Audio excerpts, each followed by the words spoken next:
Tuloy-tuloy ang maigting na pagtugis ng Philippine National Police sa mga akusadong sangkot sa umano'y anomalya sa flood control project. Tiniyak ng pamunuan ng PNP na hindi sila titigil hanggat hindi napapanagot ang lahat. Patrolman Don Brosas sa balita.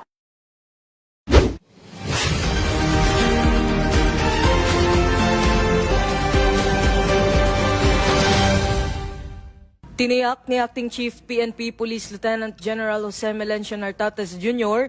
na hindi hihinto ang PNP sa pagtugis at pag-aresto sa mga natitira pang akusado kaugnay ng umano'y maanumalyang flood control project sa Oriental Mindoro. Ayon kay Police Lieutenant General Nartates, inatasan na niya ang iba't ibang police units na paigtingin ang manhunt operations, lalo na't dumarami na ang mga sumusuko at naaaresto na sangkot sa kontrobersyang ito. Pinuri rin niya ang Criminal Investigation and Detection Group at PNP Aviation Security Group sa matagumpay na pagkadakip sa ikasyam na akusado. Isang patunay umano ng mahusay na koordinasyon sa pagitan ng PNP, Sandigbayan at iba pang ahensya ng batas.